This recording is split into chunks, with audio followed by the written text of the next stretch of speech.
And we're back. D3 Glory Days, the double returns for your live D3 track show, the one and only on the internet. I'm Stu Newstat, joined as always by Mike Zerzolo, the man behind the Sidious Mag podcast editing. Mike, how you doing? Yes, I am doing well. This was a huge weekend, a lot of records, a lot of fast times. D3 is going crazy right now, and excited to talk about it. Yeah, we had 3 official records get broken over the weekend.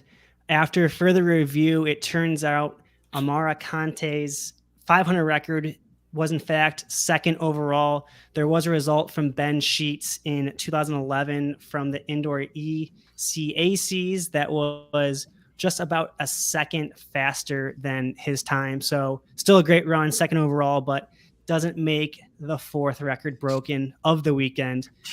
We've also seen the 500 women's record fall as well. So things are off to a hot start.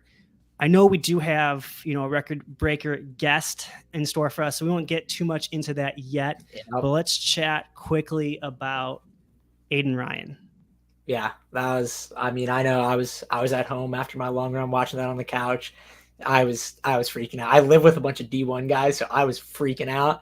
But that was incredible to see. And if you haven't listened to the last episode of the double after this, go listen to that. We had Aiden on. He called his shot, said he was looking for the record, and he said he was trying to run 3:59.00, and he ran a little bit faster than that. Skipped a couple seconds, but skipped a lot of seconds. Technically, his PR was 4:05, so he went down 9 seconds, 3:56.88. And we have a quick little clip for you with those with headphones on. Yes. Maybe turn on your volume. It's going to come as a quick surprise as it's the audio from the meet. So here it is.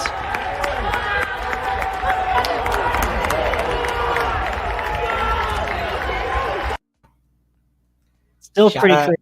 Shout out Mackenzie Greenfield. My girlfriend took that video. She's downstairs. Asking if anyone was at Boston, and thankfully she was. Yes. But one thing I want to say about his mile record, and obviously it's a massive run for someone in D3, quote unquote. I know in his last episode with us in the summer, he wants to take away that, good for D3 connotation. And I think it just speaks to where D3 is going in general right now, both the men and the women. We have some stats for you all here in a little bit. But, you take this competitive field, competitive nation right now, guys like Alex Phillip, Joe Freiberger, even his teammate Elias Lindgren, Travis Martin, they're going to see 3:56.88 and say game on. I don't think this is going to be one of those times where it's like, oh, I'm never going to hit that. I think everyone's game is about to be elevated on both sides, and it shows that no matter where you're at in your running career, whether it's D1, D2, D3 school, you can go get it. And I'm excited to see what we have in store for this season based on the motivation that he's going to give to everyone else. It's literally January right now. It's crazy. The lists are looking insane. He's broken 2 D3 records and not even conference week yet. So it's gonna be. And on that note about having it only be January, we were talking a little bit before this on what the lists look like, and it just turned February, and there's already been 7 women that have broken 5K indoors. Looking through what TFRS has right now, it only goes to 2010. The most in an indoor season, based on TFRS, 7 women have broken 17 in the 5K. And they've already done that through January. And there's no Cassie Parker running a 5K yet. Fiona Smith hasn't run one yet. Clara Mayfield hasn't run one yet. So we could see potentially 10 or more women run 17 faster than 17 minutes indoors. Outdoors, that's kind of run the mill. But for indoors, no one really focuses on a 5K that early. Yeah.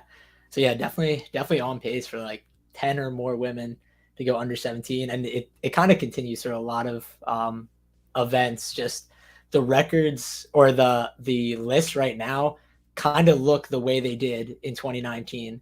So what was qualifying for nationals in 2019 um, is it looks the same right now, and that's only through January. It just turned February, so things are about to be very fast.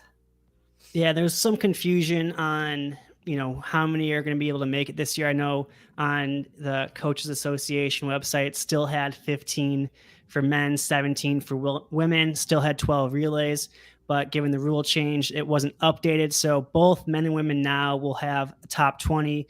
Relays will be top 12. So a little bit of a deeper field indoors this year, 5 Yeah. on the men's side, 3 on the women's side, but that should give people some motivation. There's some room to spare there to get to top 20 and keep moving forward. So from this weekend though, what stood out to you this weekend? What were some results or people that gave you a little surprise? Yeah, and a ton of great stuff. Boston was a big meet. Oliver Thomas in the 60 hurdles on the men's side ran a 7.99. That's a top 25 all time in D3. Currently number one in D3. We had Alex Lemieux from Tufts ran 21.66 at Boston, and then we mentioned him earlier, Amara Conte. So yeah, I guess the 500 record wasn't reported. It's one of those off events. So it says on the USTF CCA list that he's number one. So he ran 63.71. He's going to be racing. So on that USTF CCA list, Chekna Traore from Ramapo, he had that number one spot. They're in the same conference. So the two of them are going to be racing. There's a 500 at conference. I am super excited. I don't know if they'll both race that. But yeah, Amara's looking in good form this year after winning the 4x4 at nationals with Rowan last outdoor season. But yeah, Rowan's 4x4 315. Rowan yeah, already reigning champs too. Produces 400 runners. Yeah. Yeah, on the 3K there, we saw Matt Kearney drop an 8:12 at Boston, which is good for a top 25 time, as you mentioned, and an awesome battle that transpired between two Minnesota women, Clara Mayfield, Fiona Smith. We both mentioned them, 9:35, 9:37, respectively. They see each other quite a bit throughout the track season based on racing in Minnesota. So I hope we can see some more head-to-head battles. I believe they were both top 17 times, maybe even top 15 times overall ever. So strong start for them here as they begin to move up in distances. We've seen them both, or not both, but we've seen Clara run a mile so far, and I'm sure Fiona will focus more on the distance events. She was in on our top contenders episode. If you want to learn a little bit more about her, she's got an interesting background coming from overseas to then compete for St. Benedict's. Yeah, and then so in the women's field, the women's throws were putting up some big performances. Brianna Leahy from Wisconsin Platteville, she threw 14.84 in the shot put, which is definitely up there on the all-time list. I'm not sure what exactly it is. And then Chelsea Yang from RIC threw 18.49 in the weight throw, another top 25 mark. So yeah, the two of them are sitting at the top of the throws right now. And then in the triple jump, Megan Matheny from Ithaca, she jumped 3.93, another top 25 all-time mark. So yeah, some big marks from the women's field side for sure.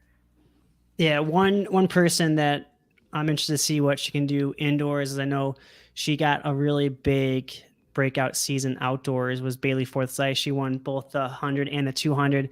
She just started competing again this indoor season, so we'll be able to see what the reigning champ can do once she gets going again. But yeah, no, it was a great weekend so far. As we mentioned, 3 record-breaking performances, and one of the performances we have on the show today, Marcus Weaver out of UW Eau Claire broke the men's heptathlon record. And funny enough, he broke his teammate's record.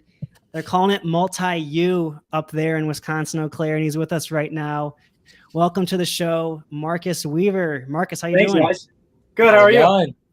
Good. Doing great. We're excited to have you on and learn a little bit more about the heptathlon and the multis. We're more of a distance focused, but we're pushing more towards fields and sprints. Yeah. So we're excited to hear more about you and the record. But to get things started, was this meet this weekend circle on your calendar to break the record? It's fairly early in the indoor season to go after something like that. Yeah, my goal was to try to break the record this first meet just because I like to set big goals. So that's what I was going for. No, that's awesome. Nice. I mean, with having Dylan as your teammate, was he's he mad at you? What's that like having to break his record? I had been talking to him for a while leading up to the meet. And then even day one, while I was competing, I was texting him. And after I PR'd decently well in my open 60 to start the meet, and right after that, he sent me an emoji, the peace out, and said, "Peace out, national record." Yeah. And it was just kind of funny because he was just like, you're doing big things. You're right on track to do it. But was that when you kind of knew that it was looking like that? Like it wasn't coming down to the very end. Yeah. Just when I started, because I kind of was slow when I came into college, and just now being a little faster, I was like, the speed helps me so much throughout the whole multi. So I was like, this is a big start. So now I just got to keep the ball rolling, and yeah. Nice. Yeah, I'm curious to hear about your start. Looking at your T-first, your first HEP was 48.50. You flash forward to the conference meet.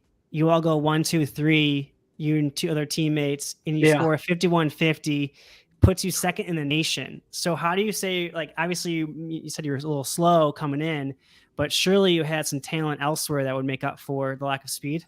Yeah, I've been a good high jumper. High jump was my best event coming into college. I went 6'7" in high school, and then went 6'9" in that meet when I did 51 when I was a freshman. And so that was a big carrier. I also hurdled pretty well, but I think part of the reason why I'm a good multi is because I'm a fairly overall athlete. Like a lot of times as freshmen, you'll have 1 or 2 events where you just like haven't done it before. So you just like have those events where you just kind of lose a bunch of points, but then in the future you can be good at them. I came in and I was just like pretty good at all of them, which is, I guess, why I was good. How did you kind of find your start in the multis? Like, did you come in recruited for that, kind of know that you were going to do that? Did you ever do it like in high school and know that you were going to do that? Yeah. I didn't do it in high school, but I was a high jumper, hurdler, and I had a little bit of pole vault background. So those are kind of like the big 3 that, like, if you have those, you could be good at it. Yeah. And so I got a little bit recruited for multi, but like I just like heard, even my head track coach in high school was just like, hey, maybe think about the decathlon. And I heard that, and like it just really intrigued me. I was like, that's kind of what I want to do. And so just going into college, I was just like, I'm going to go in and be a multi. Like that's just kind of what my plan was the whole time. Nice. Yeah. Yeah, your freshman year was 2020. You had the second best time in the nation. COVID hits. You come back, stronger than before. Yeah. Flash forward to last outdoor season. You win the decathlon. They're saying if you win the decathlon Olympics, you're the best athlete in the world. So you're probably deemed the best athlete in D3 right now. What happened in that time in between that made you take that next step forward? Are you saying between the time I was a freshman to when I won outdoor? Yeah, just like, when COVID hit, you had so much time off, and all of a sudden now you're the national champ. I mean, you're already good to begin with, but like taking it to the next level. And Jav, you won Jav too, right? Yeah. That's crazy. The decathlon wasn't enough.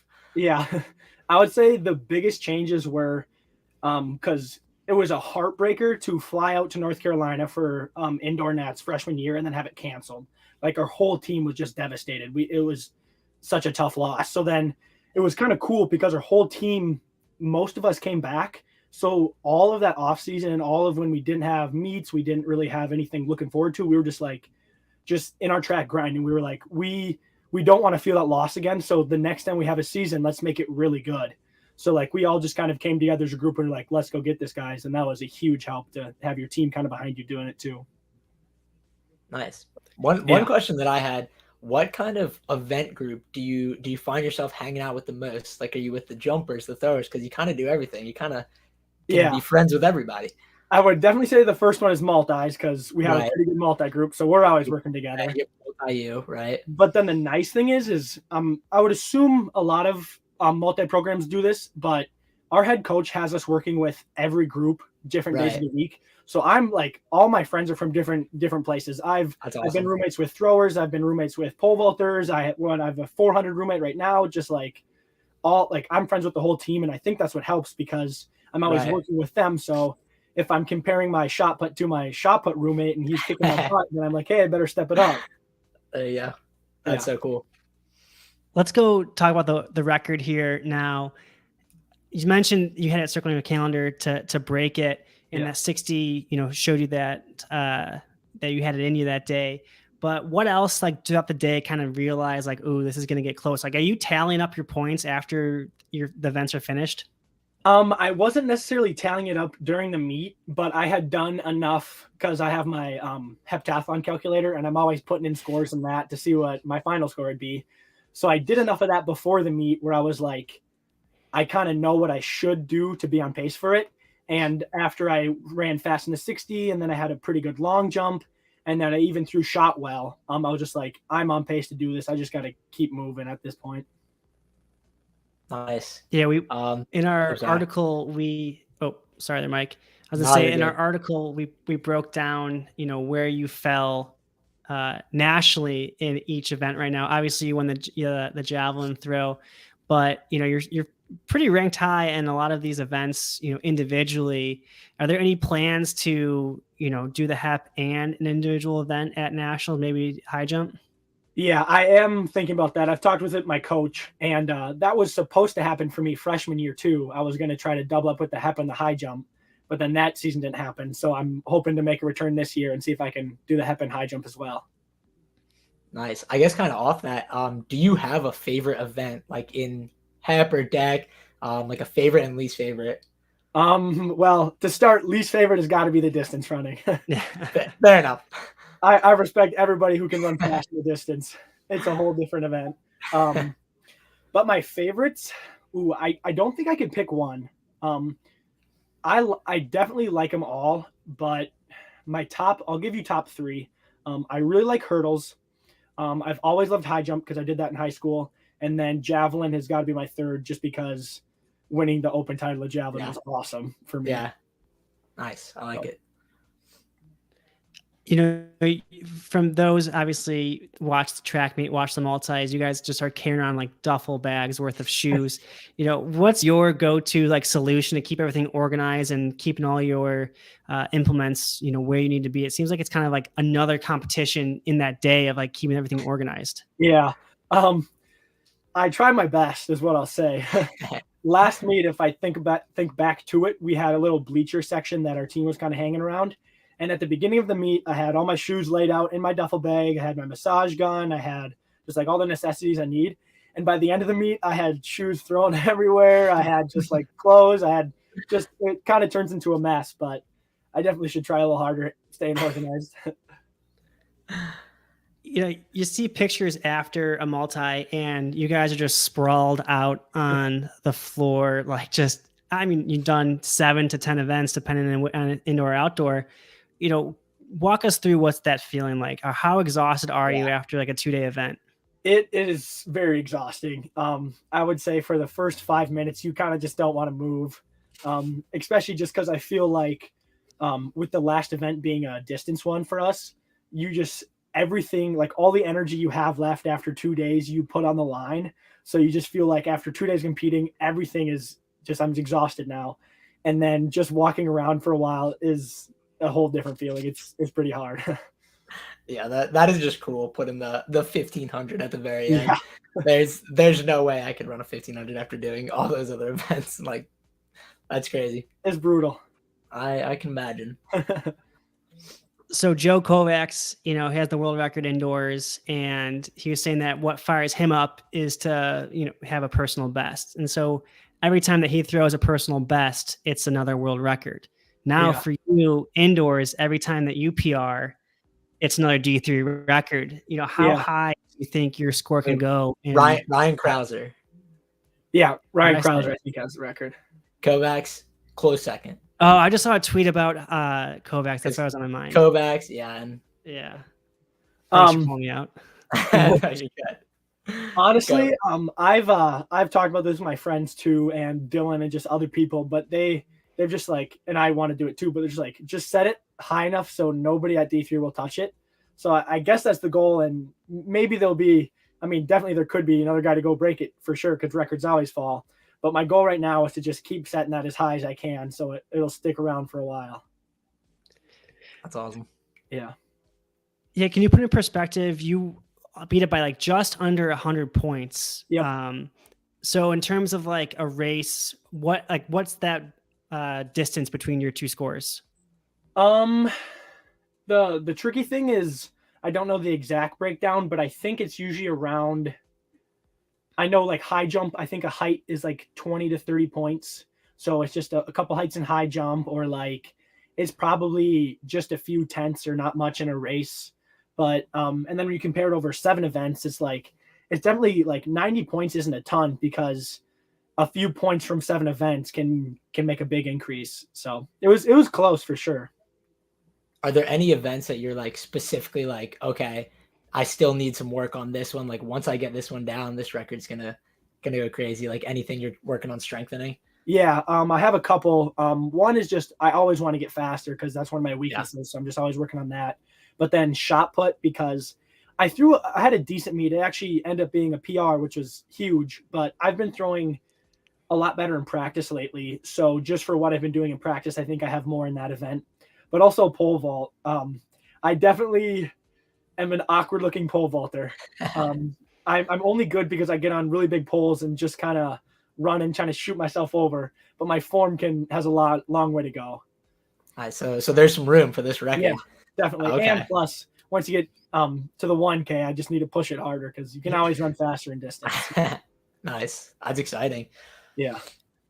So now the calendar just marked February. You have till March to get ready for the national meet. I'm assuming you're not going to do a multi in between then, or what's your strategy now heading before nationals? I don't think I'll do another Hep till nationals. I'll probably just for the next couple upcoming meets, maybe pick an event I want to work on, or I know I talked to my head coach and I'm running the 400 indoor, which is a little tough for me because I don't like the little curves. But it's just a nice workout. So I guess the next couple meets coming up are just like do some events I think I need a little work on, just so when I go to that Hep and Nats, I'm feeling really primed and ready to go for it. Nice. Is there? We got a comment here if we want to. Oh, do we bring that? We have a bunch of comments. I'm sorry, I haven't had them open yet. Yeah, a lot of Marcus Weaver fans, which makes sense when you do every event. Everyone can be a fan. It's awesome. Oh yeah. Oh, here we go. Yeah, Nick Newcomer. We'd love to hear your perspective on the WIAC and conference rivalries. Personally, I love the WIAC. I think it's one of the best conferences in D3 track. We always have teams in the top 5 in the nation. I think I just looked at the rankings this week, and it was, I believe, Oshkosh in first and us in fourth, and I'm sure lacrosse and the other schools aren't too far behind us. But I just feel like the WIAC produces good athletes in track. There's always really good competition. So like going to a conference meet is usually a very elite like meet. It's not just like some conference meet to go to nationals. It's a big time meet for sure. Nice. Yeah, that's a lot of fun. Who do we just have on? Liz Woodworth. She was a Oshkosh grad, and at one point in the national meet, there was 4 women from the WIAC in the 800 meter final. So it just proves like how long and good this conference has been. Yeah. Nationals there's a lot of comments right now about Fish. Huh. I don't know what that is. Unsure. And then we're hearing that your high school best friend goes to lacrosse. Yeah, he does. It's Evan Daly. Is he a track? Yeah, he's a high jumper there, and he's quite good. The cool thing is we grew up not too far away from each other. We've gone to the same elementary, the same middle school, the same high school, been best friends all throughout just growing up. And the day we both knew we were going to be pretty good at track and just kind of make like a career out of it a little bit is I think it was our last meet in 10th grade. It was just a fun meet, and our head coach said, hey, you can try an event you haven't done before. So we both decided to do high jump. And our two best high jumpers before that, I think, were like 5'6" and 5'8", which isn't bad by any means. But on that day, both me and my friend Evan went 6 foot with never high jumping before. Oh my and God. our head coach was just like, okay, you guys are high jumpers now. Like, this is what you're going to do for a long time. And we were both like super just like excited, and it was super fun. And then since that, me and Evan just all junior year, all senior year, just back and forth with each other. Like he'd beat me in like a long jump or a triple jump, and then I'd have to go beat him because I couldn't let him beat me. And then we did that for high jump. We both just kept beating each other, and it was a great best friend rivalry to have, because for one, I wanted him to succeed as much as I wanted me to succeed, but I also wanted to beat him just as bad as he wanted to beat me. So it was really cool. That's awesome. And he's in the chat right now. Shout out, sweet. Evan. Yeah. And then someone said, how's your multi-group so elite? Any tips?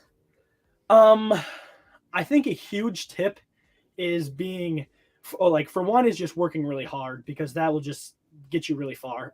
Super hard work and dedication. But then also, I like to say you have to be like a student of the multi, because there's so many little aspects of each event. And when you think about trying to do 10 of them, if you're just putting in just your work at track, you won't grasp or have enough of the technique work. So all the time I'm on my Instagram Explore page watching professional hurdlers or professional shot putters, just like all of the events all around I got to do, because you just have to study each event at a high level if you want to continue to get better at them. And there's so much information out there. So be a student of the sport. That's a great answer. Yeah. Yeah. You mentioned, as a multi, you got to do a bunch of events. And so I'm sure you're like a huge fan of track as a whole, but yeah, as Gabby asks, who's your biggest influence on the track? I'm assuming it's for the track. I have a few. I would say just offhand would be Dylan Cooper, just because he helped me a ton when I was a freshman. But also my whole team, because every day, like, we show up and they're wanting to put just as much hard work as I want to put in. And I like to say I push myself really hard. Like, that's kind of why I think I've became good. And to see my teammates right along with me pushing themselves just as hard as I can makes you just want to push yourself even harder. It's a great feeling to know that they're right with you, pushing themselves too. Nice. Mm-hmm. Yeah. As we, nationals will be your next time you do the HEP. Any points total you want to throw out there? Anything that you want to speak into existence? We try to get Aiden Ryan to give us a time. He just broke the record. He only said 39.00, which was 0.01. Yeah, we're trying to look for some content here. So when you break it again, we're like, look, he called a shot and a double. It's tough because so many things can happen. You need to have a good meet to put up a good score. But the number, I always tell myself numbers and then work really hard to go get them. So the number I've been throwing around in my brain lately has been 58. Nice. It's a big number, but that's my next goal. Whether that'll be this HEP or maybe one in the future, 58 is my next goal. That's awesome. I'm excited to see how it progresses, man. Yeah. This is gonna be a big year. Yeah. There was, I heard it was either 3 or 4 other records taken down the same weekend as when I set mine. Yeah. Yeah. It was a big weekend. So excited to see what, all of D3 can do. Especially this early in the year for records to be falling. That's awesome. Exactly. It's going to be a huge year for D3 track. Mm-hmm. Well, thanks, Marcus. Really appreciate your time and wishing you the best of luck. You got a big season ahead, and then we're going to look forward to see what you can do in the decathlon. Yeah, me too. Yeah, man. Thanks so much for coming on. Best thanks for inviting me, guys. It was awesome. For sure. Talk to you later. Yeah. Sweet. All right. That was awesome. Marcus Weaver, heptathlon record breaker. Makes me envious that I don't have any athletic skills besides running around in straight lines as a distance runner. But really cool to hear from him and bring on a record breaker. As we mentioned, again, 3 records were broken this weekend, and I think many more are going to be on their way. Yeah, for sure. Like you said, it's just going to be a big year for D3, and I think kind of tying it into something that he was talking about, how his team is his biggest influence, and everyone is right there, working so hard and like inspiring him. it's the same thing across the board. Like everyone in D3, you see people put up these times. Like you said, you just want to rise to the challenge. Running is an individual sport, but it's not in the sense that you have people to pull you and push you. And I think we're seeing a bit of a renaissance in D3 running and just running in general. Everything is fast, and it's exciting that we get to do this and talk with people and get people like Marcus and everyone in the chat just kind of sharing the love for shout out track. to the chat, giving us some questions there. Yeah, Mark's got That's some cool. fan. That's awesome that Evan was in there. His best friend you're talking about. Like, good stuff. Shout out to everyone in the chat. Well, I think that's a good, transition now to kind of talk about the national meet and provide a little bit more context and background as to, TFERS and the adjustments. And, he's been vocal about it on Twitter. He is the head coach at Emory. Coach Ling, welcome to the double. Hey guys. How's it going, Coach? Good. Thanks for joining us. We're excited to have you back in D3 as you were a Lynchburg grad, and then you took a little D1 route for a little bit. But yeah, what's it like to be back in D3? It's good. I was a D3 athlete, but until I got to Emory, my entire coaching career was Division I. So, you just have totally different perspectives depending on where you're standing, if you're an athlete or a coach. And so, there's things I'm seeing as a coach that I didn't see as an athlete and vice versa. And so, it's cool to be back. Yeah. And what are some of those things, some of the differences that you've seen between D1 and D3 and that kind of transition? It's funny because people ask me all the time, like, what's the difference? Like, what's the big difference between D1 and D3? And, the big difference is quite obviously scholarships, right? Like that's the big difference. Other than that, as far as coaching, I don't think there's a whole lot of difference. You don't coach kids differently in Division I than you do in Division III. You're not using different workouts or race tactics or anything like that. I mean, track and field is track and field, right? And so I think the interesting thing to me is I feel like both groups are very protective of their division, right? So a D1 coach with a history in D3, like you hear all this stuff, kind of the stereotypical, like, baby nationals types of things being said. And then, when you're in D3, you hear people being very protective of D3 and, and rightfully so, right? Like constantly trying to prove like D3 is good. And I don't know. I guess for me, I never really thought about it that much. Like, what's the difference, I like that. If you can coach, you can coach, right? Doesn't matter who you're coaching. Yeah. And, you look around the landscape and I guess when you're talking coaching, that's one thing that could be like, I hope nobody gets mad at me for this, but like, when I first got into coaching, there was this guy who I met who we were at a level 2 school together, and he'd been in it for a while at a lot, really at the high level. And he's like, there's a lot of coaches that can essentially shop for the groceries but can't cook the dinner, and there's some that vice versa, but some of them don't need to be able to cook the dinner. They only need to be able to shop for the groceries. And so I think there is some of that in D1 and at the expense of maybe some former colleagues getting mad at me. But I think, you look around D3, and at least I do, and I see some of the best coaches in the country, regardless of division, right? That some of the things that some of these people are doing in Division III with the types of athletes that they're getting out of high school is just like, it's unbelievable. Yeah, before we kind of talk about Emory, one cool stat about you is that you coached Paul Chalimo in UNC Greensboro. Obviously, he was a good college athlete, but did you see this potential in what he's accomplishing now? Yeah, actually I did. Yeah. And it's interesting because, so he was at an NAIA school and then transferred to Greensboro. And, his first cross country meet was a little bit of an eye opener because I told the group to run together. I'm like, just run together for a few miles, whatever. And he just like took off, and I'm like, all right. And then we went to we went to Paul Short that year, the first year, and that was the year that Oklahoma was really good. I think they came in ranked 7th or something like that, and they had a bunch of All-Americans. And this guy goes out in 4:25 for the first mile, and he's just way out in front of everybody. And everybody, Paul Short, that first mile, it's packed with people. It's lined with spectators. And so I'm there, and all these people are just like murmuring because you can see him way down. And I'm just like, oh no, what's going on? And he comes through 5K. I forget what he was, 5K. It was low mid 14s, just way out in front of everybody. And I'm like, all right, just stay chill, whatever. And he's just like,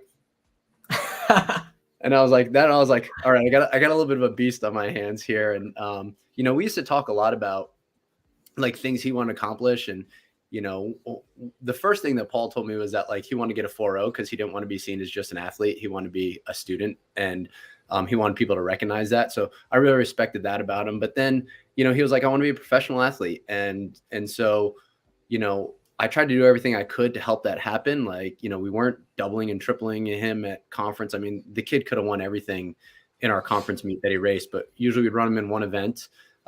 We try to focus on, going to nationals and getting quality experience, putting him in meets at Stanford, stuff like that. But, I told him his sophomore year, I'm like, Paul, you're a sub 13 guy for sure. We just got to make sure that you stay healthy and you progress at the proper rate. And so, he would do some things that in practice that I'd be like, oh, all right, this guy's good, Yeah, that's cool. And the mentality, he just has the mentality. That's it. So. That's awesome. And I think that's cool to hear you saying too, like it's no different. Like you've coached a guy like Paul Chalimo, and now you're coaching D3 guys, and you're like you can clearly coach. That's that's awesome. Yeah. So congrats for that. It sucks a little bit to know that like you've probably had your best athlete ever. Yeah. Kind of early in your career, but it's just fun. And Paul and I, we keep in touch and we're close, and I've just become his biggest fan, I think. So I love the guy. His personality is so unique and He's so funny. So yeah, I could probably write a book of Paul Chalimo stories. So. Please do. The world needs that book. What's his go-to saying? He always Go puts it on hard or Twitter. suffer the rest Go of your hard life. to suffer the rest of your life. Exactly. Yeah. The funny thing is he But wanted to run the steeple in college, and steeple. and he used to bug me to run the steeple, and he had a little bit of IT band issues at one year, and we were going to run the steeple that year, and then we backed off because of IT band. And then I remember going to Mayo Invite with him one year, him and Paul Katam, another really good guy I had, who was a runner-up in the 10K at NCAAs, and Chalimo was talking about how when they both went pro, they were going to run the Chicago Marathon together and go 1-2. And so, so I hear him now chirping a little bit about moving up to the marathon, and I always laugh and think about that. Not surprised. Yeah. Well, how's this past season for cross country? One of your tweets, I always see your tweets. Annika Urban had a massive jump. She was like 220 something and was an All-American now. I think she was 266 her freshman year, which was the fall of 19, and then was 12th this year. Yeah, unbelievable drop. What's that been like to work with someone who obviously would qualify for a team's individual run, or being on a team that made it to nationals, but now is an All-American, and seeing her progress. Yeah, I mean it's just been awesome watching her. I mean, so that fall of 2019, she was a freshman, and she was working hard, but she wasn't anything spectacular. I think she made our nationals team because of an injury to somebody else, and she ran, I want to say like 11:15 or 11:20 in the 3K indoor that year. And I took her to the UAA meet, knowing she wasn't going to score, but wanting to give her experience. And she actually got dead last there and was not very happy about it afterwards. And I just told her, I was like, you're here because I believe in the future you're going to benefit from this experience, because I think you're going to get good. And going to these meets early on in your career exposes you to it, and you're more comfortable later. So we got shut down then for COVID, and she went home, and she just decided, like many people who became good, she just decided, like, I want this and I want to be good, and I'm going to do what it takes. And so she just transformed herself over that shutdown and came back. And I think her first last spring, her first race, I think she went 10:06, pretty much solo. So it was like, boom, I'm here. So it was pretty cool. So throughout COVID, how did your kind of role and approach as a coach change? Like, how did you adapt to that situation to stay hands-on with the athletes and keep them motivated and everything? Yeah, it was kind of brutal. So, we went home like everybody else, right? Spring break in 20, and we didn't come back. And then in the fall of 2020, we only brought our freshmen back to campus. And some upperclassmen came, lived off campus, and school was fully remote, and we were not allowed to practice. I was not allowed to meet face to face with any of my athletes. So we went that whole fall semester, not even getting to see each other. So I was basically just sending training to them, and they were getting together. They were basically hosting their own practices. And we did that for a whole semester. We didn't get to practice until I think late February of 2021. And then found out a month later that we'd be able to compete outdoor. And then found out, I think about 2 or 3 weeks before outdoor nationals that we were going to be allowed to travel to nationals. So it was kind of interesting. I think more than changing me, it changed the athletes. That they became independent, they became motivated or not motivated, right? And they kind of figured out like where running was in their life and what importance it held. Yeah, let's talk about present day now. Hearing that you guys have had a tough time coming back together. Now you're on the road again, as you said. You're traveling for a meet and you're in a hotel right now. But one of the reasons we had you on, not just for your accolades, but for you speaking out about the time conversions. And so what we've looked into to make sure we're not coming in here and be like, hey, converting times angry. But obviously it's in the rule book that in 2010 this rule passed that starting in 2012 2013 season, wherever the national meet will be held, times will be converted. That is a scientific thing behind distances and which distance gets converted out and everything like that. And so it begs the question, and I'm glad we can have this discussion, is knowing all of this, knowing that if it is a flat track, a banked or an oversized track gets converted down, why is Division III continually to have the national meets at flat tracks, knowing that our TFERS list is going to look completely different than a D1 or a D2 list? So we'd love to hear your thoughts first, and just we're kicking ourselves in our own foot there, or whatever that saying is. Yeah, I think I should put a disclaimer in here. I'm from New York, so I tend to speak in some hyperbole and maybe tweet in it as well. So, don't people out there, don't hold me exactly to exactly what I say. All right. I may exaggerate a little bit, but, and I do like to talk trash, and I rein it in for the internet world. But, I mean, I got nothing against flat tracks. I get that, a lot of people want to have the national championships on college campuses, and the tracks that D3 schools have on their campuses are mostly flat, so I understand that. I get that. I don't know. I guess to me, it doesn't make sense to dumb down times. Right. And so even if we're hosting on a flat track, why do we need to convert to that? I mean, if we're converting the normal way, we're still going to get the best people most likely. Right. And then we host it there where we host it. But I don't know. I hate seeing a guy run 7:55 and then, you look on the list and it's 8 flat. And, somebody I think tweeted back at me, like, who cares? That's just the TFERS list, if you go on the association page, but who goes on the association page? I mean, first of all, it's one of the worst websites, out there. Like, it's horrible that, like, you just get the spinning wheel all the time. And nobody's diving deep enough to find where those records are on that page. And then they're broken up and stuff like that. So, TFERS is where people go and what they look at. And they're seeing, this poor kid run 7:55 and he's on there at 8 flat. And then he runs 3:56. And I think he just barely snuck under 4 conversion. I mean, the guy's like the 9th fastest miler all divisions right now. Right. Yeah. Like what, I mean, what are we saying? Like, come to D3, we'll make you slower. Like, I don't, I don't get it. Like, it doesn't make sense to me. Yeah. Yeah.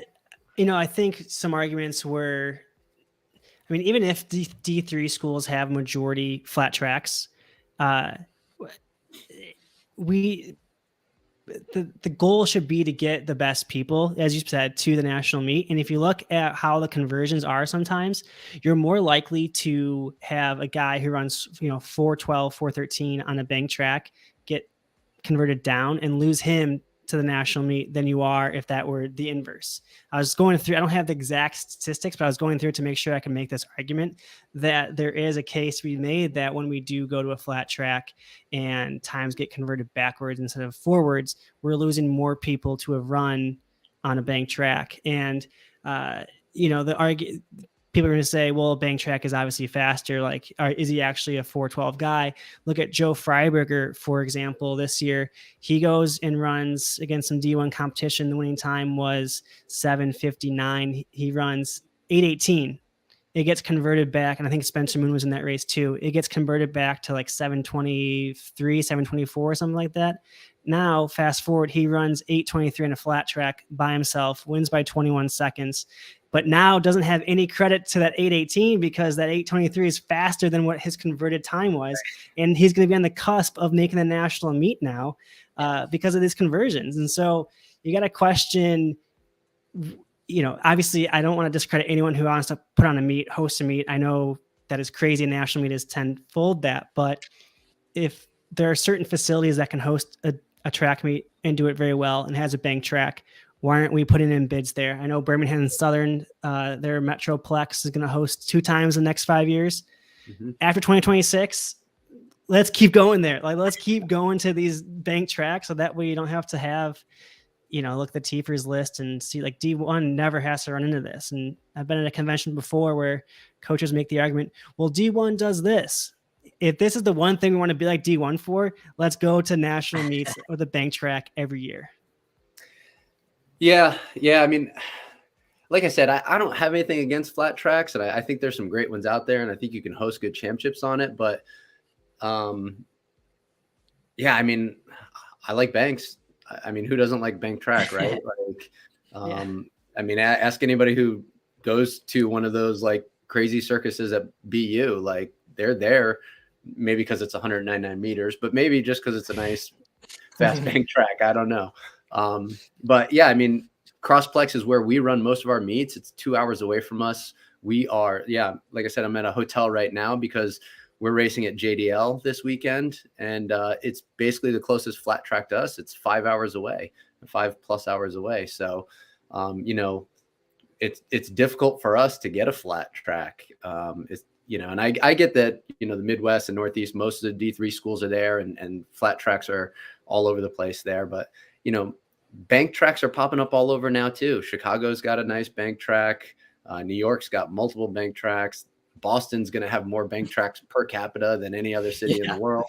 I think there's enough facilities now versus maybe in 2010, where most D3 schools can get on bank tracks, but anyway, I don't, I'm not in a bank track versus flat track hosting argument myself. I just hate seeing, I hate seeing kids lose credit for great times. We had a kid this past weekend run 4:11 at South Carolina on a bank track, and he's converted up to like 4:14. I mean, he's going to be like on the bubble or on the outside looking in if he doesn't improve that, right? Do I think he's not a 4:11 guy? I mean, I'm his coach, so I'm biased, but no, I don't think he's not a 4:11 guy. I think he is. And like you said, I'd hate to see him miss out on a national championship meet just because we're surrounded by bank tracks. Right. And like you said, it's a lot of people, yes, they only have flat tracks, but same thing you said, you got to travel 5 hours to give this kid a chance. And in college, especially, you only get so many chances to run. So either way, there's always going to be, you're forced to travel to a bank or you're forced to travel to a flat. But I did like I don't know if this is what you're suggesting, but so regardless of where nationals is hosted, you think just eliminate the possibility of making time slower. Like if it's on banked or whatever, just always use the conversion for like flat to banked. Yeah. I think bank should be the standard no matter what. So even if we're hosting on a flat track, banked is the standard that year for the times. And then, those people that have the luxury of being on flats all the time, they're going to get a benefit. Their times will be made faster. And, I'm cool with that. I don't see any problem with that. I just, I don't know. I just really hate seeing people like, and even if it's not affecting my people, like, I was ranting about this before it affected anybody on my team. I just hate seeing that. Like, come on, dude ran 7:55 and 3:56.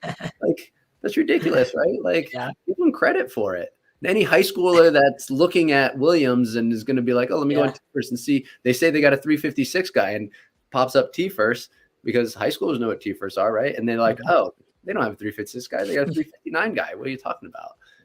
That's been the worst trying to explain it to like my friends who run D1 who are just sending me a tweet like, oh, I thought he ran 3:56. Like my friends were at Boston. They're like, I thought he ran 3:56. Why does it say 3:59? I'm like, tune into the double. We'll let you know. Yeah. I mean, my coaching friends in D1, they see my tweets and then they text me and they're like, what? This is so dumb. Why would they do this? And I'm like, I don't know. I have no idea why they do this. But yeah, I hadn't considered that. Just keep the same conversion regardless. And then, because like you said, that is really cool for a school to be able to host it.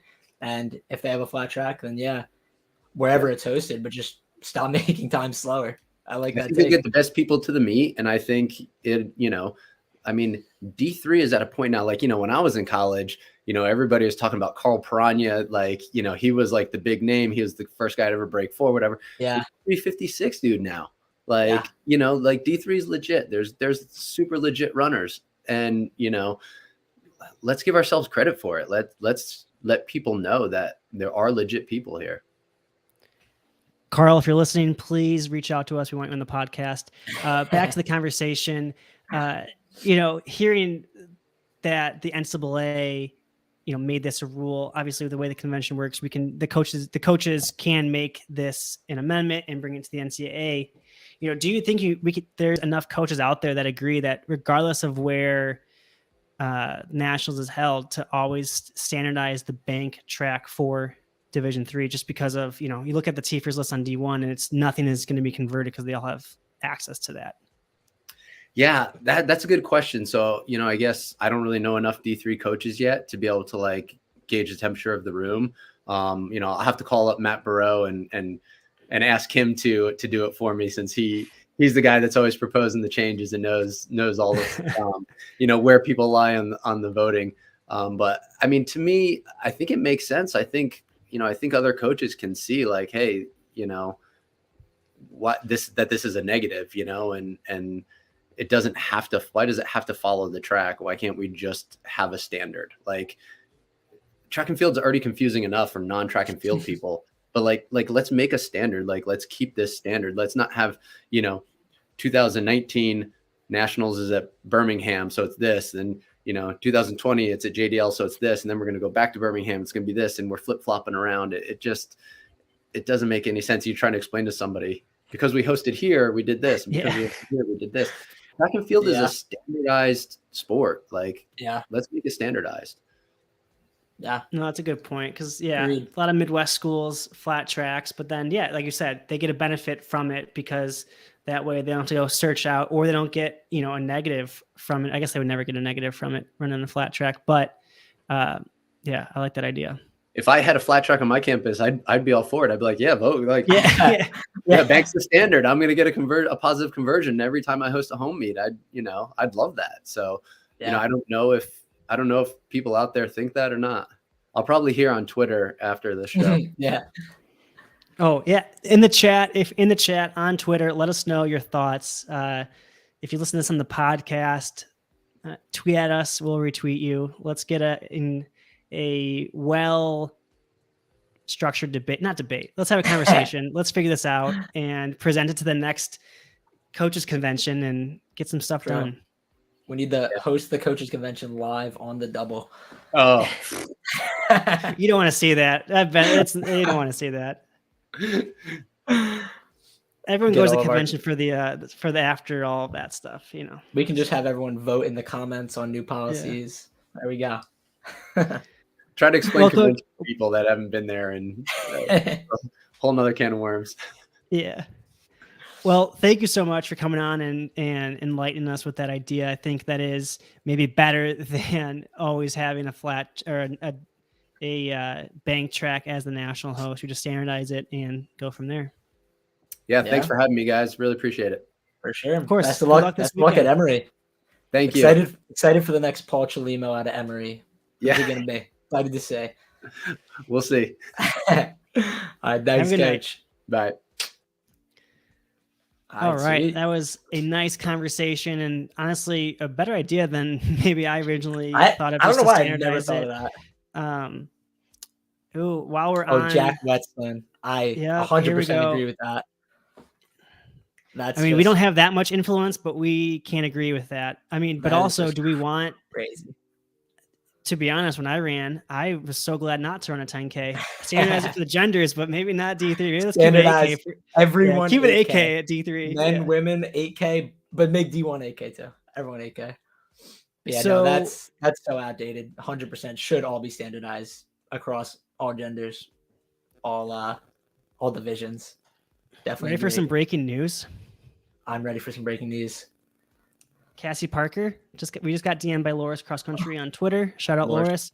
Cassie Parker is heading to Notre Dame this weekend for the Mayo Invite. She's running the 3K. In her race, some notable names: Megan and Bethany Haas of Minnesota.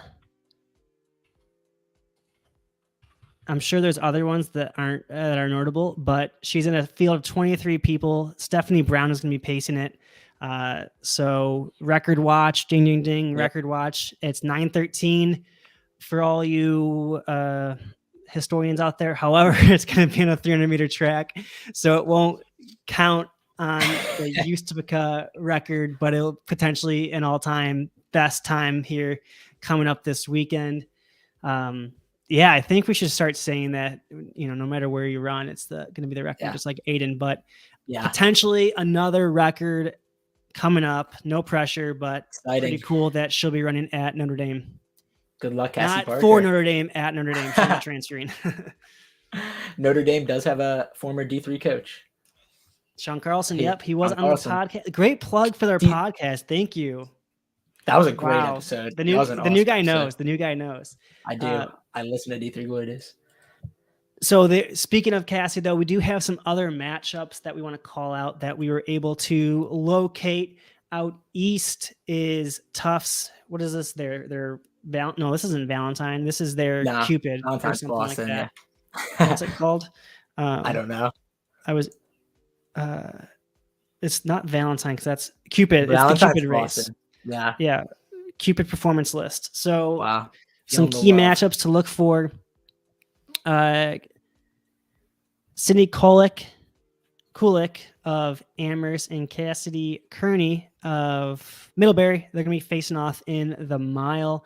Those two plus Ari Marks and Anna Slager and 10K All-American Sophie Woolmer will be in the 3K. On the men's side, a nice Ryan Cradell versus Travis Martin 3K battle. Travis just broke the 1K D3 record, running 2:24.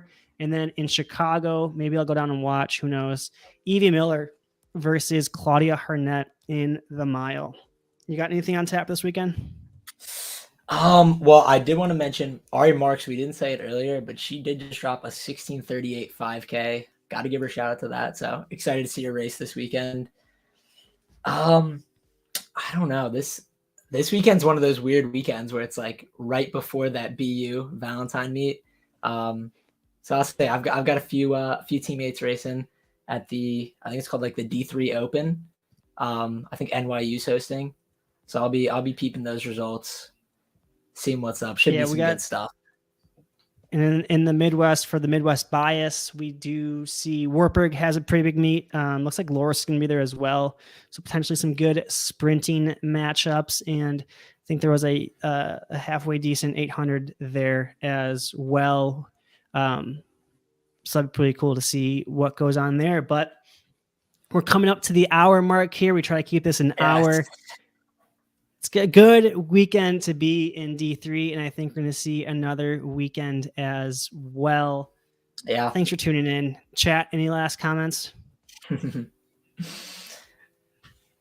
Beautiful. If not, we will see you all next Tuesday for our next episode. This has been the second edition of The Double. Thanks for tuning in. The only D3 live track show on the internet. Yes, thanks guys so much for tuning in. Looking forward to this week of racing and looking forward to talking to you guys again next week. See ya.